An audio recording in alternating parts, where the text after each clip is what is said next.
খুবই অল্প সময় শুধুমাত্র কয়েকটা উপকরণ দিয়ে ঠিক এতটা পরিমাণে মুচমুচে করে হাতে কাটা ঝুরি পিঠা খুব সহজে তৈরি করে ফেললাম কোনো রকম ঝামেলা ছাড়াই। আসসালামু আলাইকুম এভরিওয়ান, সবাই কেমন আছেন? আশা করি সবাই খুব ভালো আছেন। আজকে তৈরি করে ফেলেছি ভীষণ মুচমুচে ঝুরি কাটা পিঠা। এই পিঠাগুলো তৈরি করা কিন্তু খুবই সহজ, আর সাথে কিন্তু খেতে অসম্ভব মজাদার হয়ে থাকে, আর ভেতরে কিন্তু একদম পুরো ভরপুর থাকে। এই মজাদার হাতে কাটা ঝুরি পিঠাগুলো আমি খুব সহজে কিভাবে তৈরি করে ফেলেছি শুধুমাত্র কয়েকটা উপকরণ দিয়ে। তো বেশি কথা না বাড়িয়ে চলুন মূল রেসিপিটি দেখে নিই। প্রথমেই 1 কাপ পানির মধ্যে দিয়ে দিচ্ছি হাফ চা চামচ পরিমাণ লবণ। এবার লবণগুলো পানির সঙ্গে খুব ভালোভাবে নেড়ে মিশিয়ে নিচ্ছি। এবার এর মধ্যে দিয়ে দিচ্ছি 1 কাপ পরিমাণ আতপ চালের গুঁড়া, সাথে দিয়ে দিচ্ছি 1 কাপ থেকে একটু কম পরিমাণ আটা। এবার খুব ভালোভাবে পানির সঙ্গে আটা আর আতপ চালগুলো খুব ভালোভাবে নেড়ে নেড়ে সেদ্ধ করে নিব।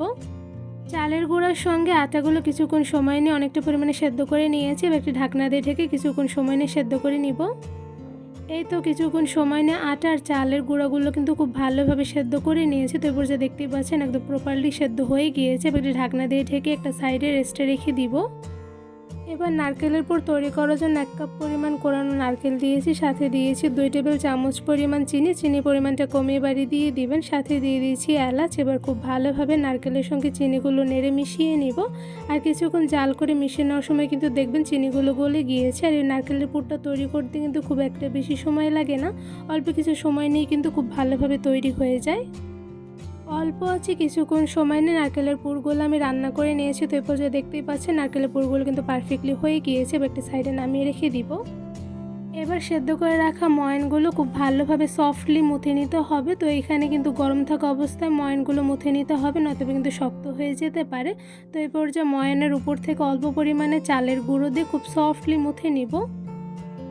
ময়ানের উপর থেকে অল্প পরিমাণে চালের গুঁড়ো দিয়ে খুব সফট করে মুথে নিচ্ছি। তো এই পর্যায়ে দেখতেই পাচ্ছেন ময়ানগুলো কিন্তু খুব ভালোভাবে মুথে নেওয়া হয়ে গিয়েছে। আর এই ডোটা কিন্তু অনেকটা পরিমাণে সফট করে মুথে নিয়েছি। কতটুকু পরিমাণে সফট করে মুথে নিয়েছে আশা করি দেখেই বুঝতে পারছেন। এবার এই মুথে নেওয়া ডো থেকে ছোট সাইজ করে লিচি কেটে নিয়ে পাতলা করে রুটি বেলে নিব।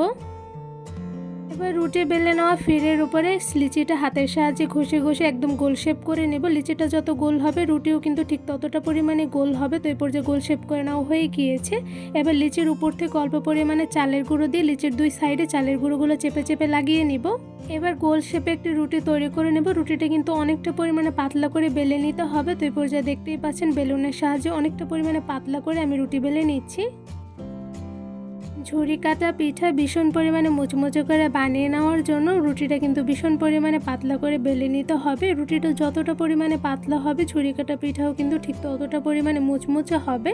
তো এই পর্যায়ে দেখতেই পাচ্ছেন অনেকটা পরিমাণে পাতলা করে অনেক বড় করে একটি রুটি বেলে নিয়েছে। রুটিটা কতটা পরিমাণে পাতলা করে বেলে নিয়েছে আশা করি আপনারা দেখেই বুঝতে পারছেন। এবার এই রুটি দিয়ে ঝুরি কাটা পিঠা তৈরি করে নিব।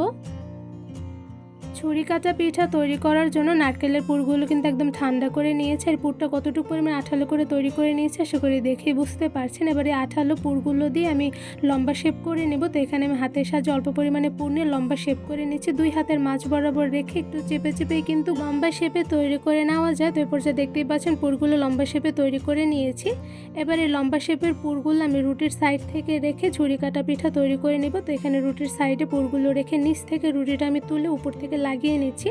এভাবে হাতের সাহায্যে চেপে চেপে লাগিয়ে নিলে পুরগুলো কিন্তু একদমই বের হবে না। এবার রুটিটা কেটে নেওয়ার জন্য একটি পিৎজা কাটার নিয়েছি। পিৎজা কাটার নিচের ডিজাইনটা দিয়ে আমি রুটিটা কেটে নিচ্ছি। রুটিটা কিভাবে কেটে নিয়েছি আশা করি দেখে বুঝতে পারছেন।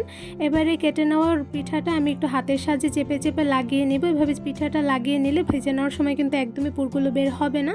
তো এই পর্যায়ে দেখতেই পাচ্ছেন খুব সহজে চেপে চেপে লাগিয়ে নিয়েছি। আর মাশাআল্লাহ পিঠাগুলো দেখতে কিন্তু খুবই সুন্দর হয়েছে। আর এই পিঠার ডিজাইনটা তৈরি করা কিন্তু খুবই সহজ। তো এবার সেমভাবে আরও একটি তৈরি করে দেখাচ্ছি।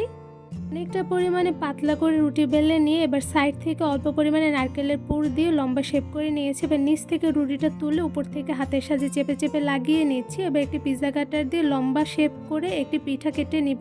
পিঠাটা কিভাবে কেটে নিয়েছি আশা করি দেখে বুঝতে পারছেন। আর এই তো খুব সহজেই তৈরি হয়ে গেছে হাতে কাটা ঝুরি পিঠা। এই ঝুরি কাটা পিঠাগুলো মাশাআল্লাহ দেখতে কিন্তু খুবই সুন্দর হয়, আর তৈরি করা কিন্তু খুবই সহজ।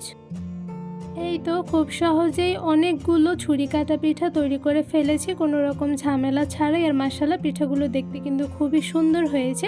সবগুলো পিঠাই কিন্তু অনেকটা পরিমাণে বড় করে তৈরি করে নিয়েছে। আপনারা চাইলে কিন্তু এর থেকে ছোট সাইজ করে পিঠাগুলো তৈরি করে নিতে পারেন। এবার পিঠাগুলো গরম তেলে ভেজে নিব।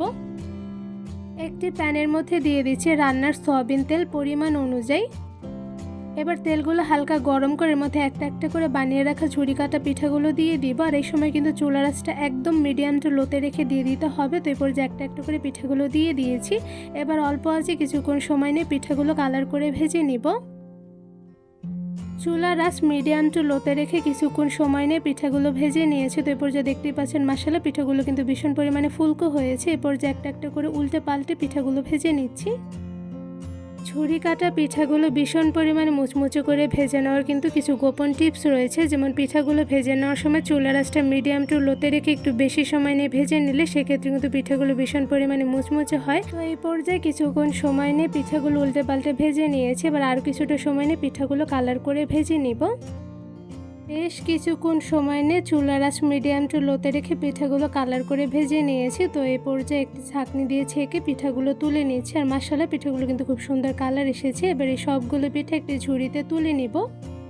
খুব সহজেই কোনো রকম ঝামেলা ছাড়া শুধুমাত্র অল্প কিছু উপকরণ দিয়ে তৈরি করে ফেলেছি ভীষণ মুচমুচে ঝুরি কাটা পিঠা। এই পিঠাগুলো কিন্তু ভীষণ পরিমাণে মুচমুচে হয় আর তৈরি করা কিন্তু খুবই সহজ আর খেতে হয় অসম্ভব মজাদার। এই ঝুরি কাটা পিঠাগুলো কিন্তু খুব সুন্দর কালার করে ভেজে নিয়েছি। সাথে কতটা পরিমাণে মুচমুচে হয়েছে আশা করি আপনারা সাউন্ড শুনে বুঝতে পারছেন। এই পিঠাগুলো কিন্তু শুধু মুচমুচে হয়নি, সাথে ভিতর থেকে কিন্তু পারফেক্টলি কুকড হয়েছে।